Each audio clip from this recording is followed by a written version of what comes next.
Olá, bem-vindos a mais um vídeo aqui no canal. A aula de hoje é de Geografia, Espaço Rural e a Migração. Migração, campo, cidade ou êxodo rural. Então, o que é êxodo rural, que é o assunto da aula de hoje? É um movimento populacional que envolve a população rural, que se desloca do campo em direção às áreas urbanas. Esse gráfico abaixo está dizendo que 64% significa que a cada 100 pessoas, 64 viviam na zona rural na década de 50, no ano de 1950. E em 2017 mostra a queda da população rural, ou seja, de 64% caiu para 17%. Observa-se a diminuição da população da zona rural, que se deslocou para a zona urbana, para a cidade. Importante, aproximadamente que em 1950 iniciou no Brasil um movimento migratório, ou seja, o deslocamento das pessoas da zona rural para a zona urbana, que é chamado de êxodo rural. Nesse movimento, muitas pessoas começaram a deixar a zona rural para viverem nas cidades. E isso fez com que a população, vivendo no campo, sofresse uma constante queda até chegar aos níveis que temos hoje.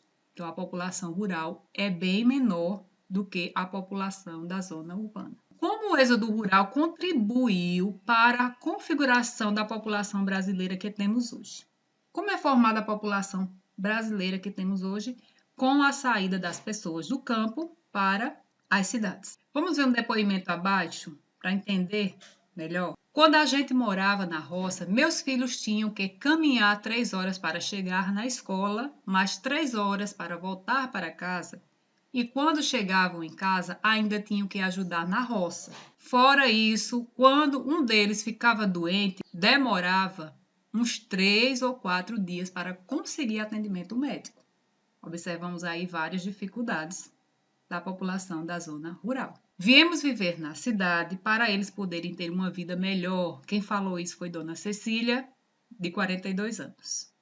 Outro depoimento. Com o trabalho no campo, eu ganhava bem pouco dinheiro para sustentar minha família e nunca podia ficar com eles, pois o trabalho era muito pesado. Peguei minha família e vim morar na cidade para ver se consigo uma vida melhor para todo mundo. Francisco, 35 anos. 2 depoimentos de pessoas relatando as dificuldades que viveram na zona rural, o que fez com que eles se deslocassem para a zona urbana. Questões sobre o êxodo rural. De onde as pessoas saíram em relação aos depoimentos que vocês ouviram? O que as pessoas buscavam na cidade? Cada um relatou o que buscavam saindo do campo para a cidade. E para onde as pessoas foram? Para onde elas foram morar ao saírem do campo? O êxodo rural contribuiu para a configuração da população brasileira que temos hoje, sim. Vamos pensar juntos. Por que essa afirmação é correta, gente? O êxodo rural fez com que a maioria da população brasileira vivesse em cidades, deixando o modo de vida do campo para viver o modo de vida das cidades. Isso influenciou, configurou o que é hoje a população brasileira.